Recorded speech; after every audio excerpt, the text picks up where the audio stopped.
Monsieur Thierry Kadeboué, coordonnateur principal du comité de suivi du projet de la nouvelle capitale. Sous vos applaudissements, s'il vous plaît, vraiment.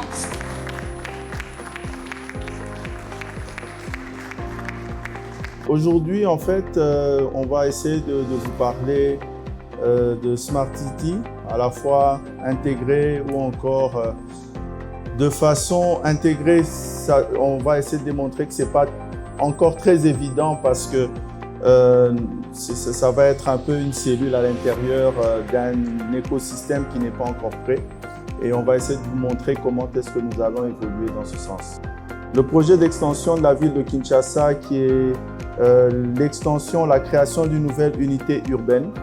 Une unité urbaine qui se veut être moderne, intelligente.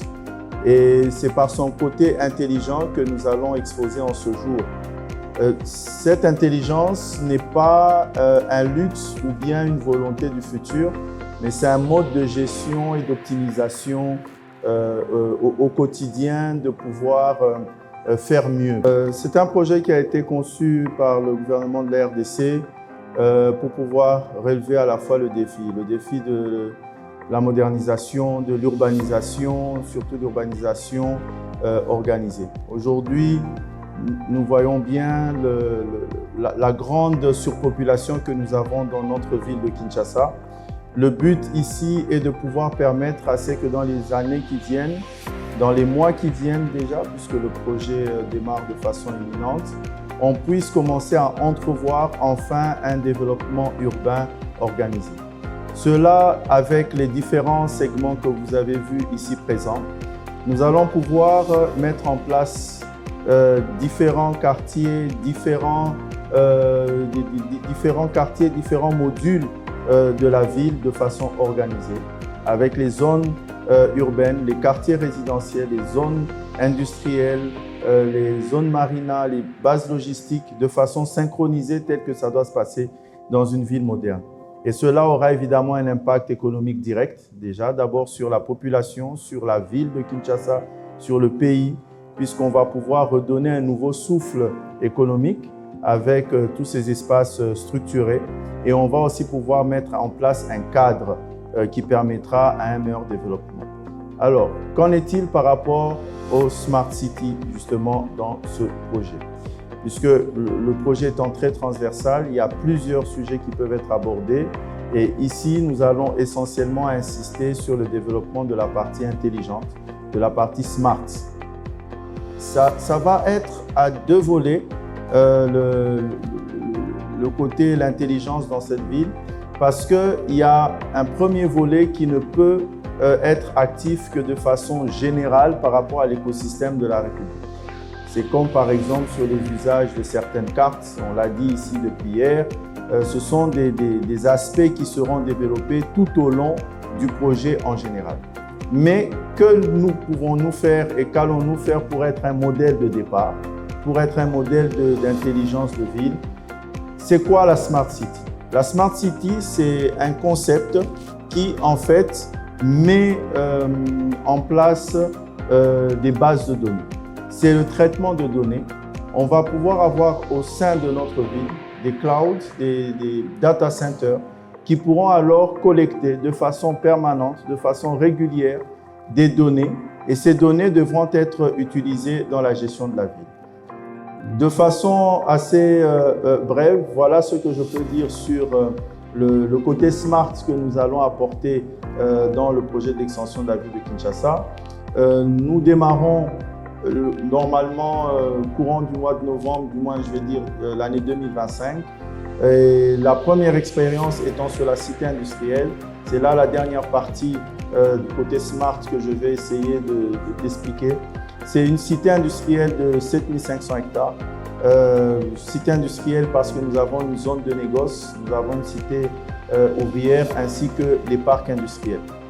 Par ailleurs, dans cette cité industrielle, nous avons plusieurs étapes et dans ces différentes étapes, il y a une phase qui va être une phase complètement de modernisation qui va rendre beaucoup plus électronique, si je peux dire, avec beaucoup plus de précision sur la la partie d'économie circulaire. Donc, ça voudra dire tous les déchets qui seront à différents endroits dans cette cité. Puis c'est quand même 75 km², c'est une petite ville.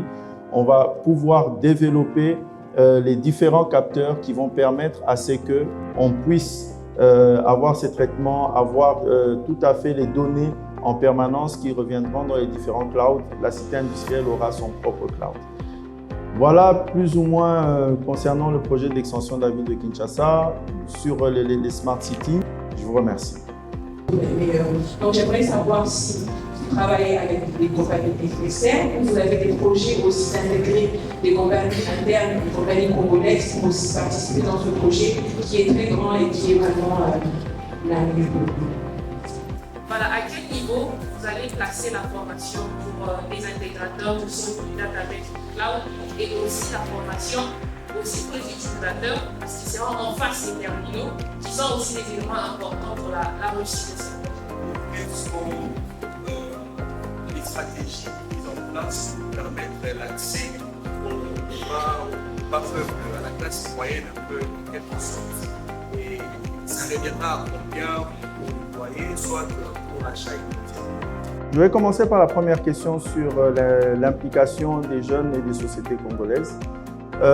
J'aimerais d'abord vous assurer que de façon générale, au niveau du projet de l'extension de la ville de Kinshasa, nous avons une implication permanente avec les universités ici en RDC. Aujourd'hui, nous travaillons de façon régulière avec l'INBTP, l'ISAU, ainsi que l'Académie des Beaux-Arts. Et nous sommes justement, parce que nous arrivons sur cette partie électrique numérique, nous sommes en train déjà de préparer aussi de s'étendre sur les autres instituts qui sont spécialisés dans ce secteur.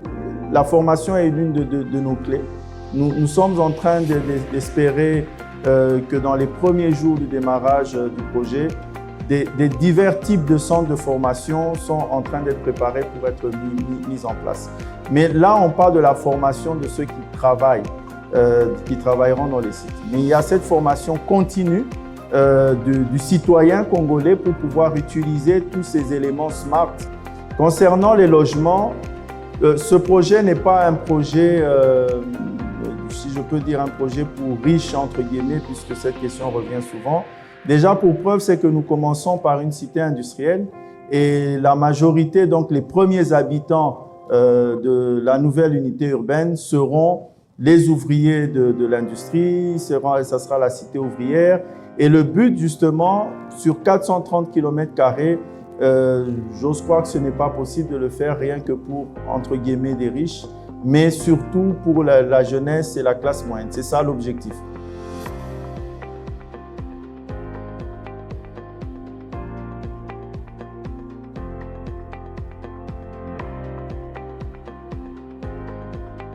Je pense que c'est, comme vous l'avez dit au début, c'est quand même opportun d'étendre la ville. Avec de tels projets, on va désengorger la ville, il y aura la décentralisation. Moi, je trouve que le projet tombe à point nommé pour étendre et décentraliser.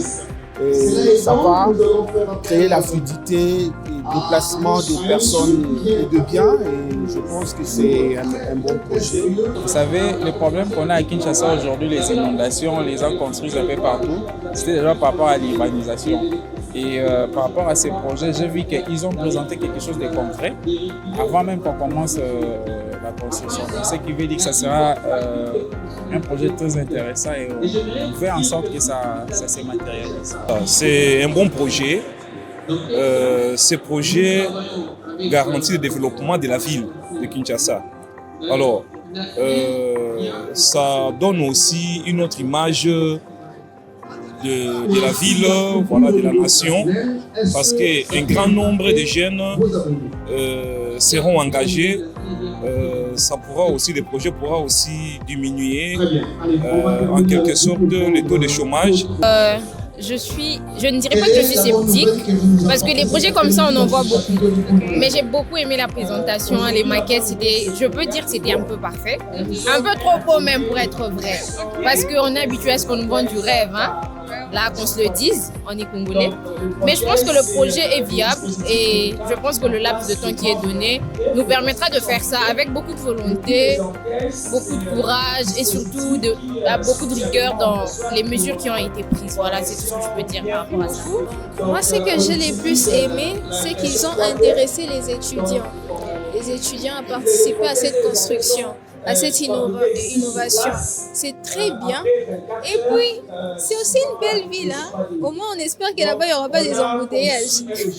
J'ai déjà eu à discuter avec le DG dans un endroit un peu privé par rapport au projet. Je l'encourage dans la manière dont il fournit beaucoup d'efforts pour que ce projet puisse prendre forme et que ça se réalise. Et nous encourageons, nous sommes derrière lui pour que nous pouvons aussi rêver notre pays d'avoir la capitale aussi smart comme partout ailleurs à travers le monde. Très intéressant, qui va amener beaucoup d'opportunités pour les jeunes, et spécifiquement dans le domaine dont on est en train de parler, le domaine de la transformation, le domaine du numérique et de la technologie. Parce que je l'ai suivi, il a parlé des smart systems qui seront implémentés, la zone industrielle où il y aura besoin de beaucoup de systèmes intégrés, de technologies pour faire avancer cela au niveau optimal. Moi, c'est ça qui me rend joyeux, quoi. Donc l'extension de la ville de Kinshasa, c'est un très très bel exemple sur comment est-ce que l'on peut concevoir un projet de zéro à une assumption qui sera, je dirais, globale, parce que c'est supposé prendre en compte tous les aspects du fonctionnement d'une cité, que ce soit les constructions, que ce soit tout ce qui est comme voirie, que ce soit la gouvernance même, parce que dans une cité, vous avez des personnes, donc tout ce qui sera lié à la gouvernance des personnes entre en ligne de compte. Et c'est une opportunité unique pour pouvoir y insérer des concepts numériques déjà depuis la conception. Et voilà que ça rejoint aussi une initiative dans laquelle le gouvernement s'est lancé. C'est celle de pouvoir accélérer la numérisation du pays au travers de projets qui sont pragmatiques, qui sont réels. Ce que j'aimerais dire aussi, c'est que ça offre une opportunité pour la création d'emplois pour les jeunes. Tout ce qui est nouvelle technologie, tout ce qui est numérique, c'est en fait des nouveaux emplois qui sont créés avec une maîtrise qui est essentiellement entre les mains des jeunes. Donc ça veut dire que tous ces emplois qui vont être créés, qui seront suffisamment sophistiqués, vont devenir des opportunités pour les jeunes de pouvoir amener leur talent et démontrer que non, il y a moyen de faire de nouvelles choses et de les faire différemment dans un monde qui a été créé, qui est supporté par le politique, parce que c'est la volonté du chef de l'État de voir cette ville moderne émerger du sol et démontrer de quoi est-ce que les Congolais sont capables, certainement en se projetant sur le futur.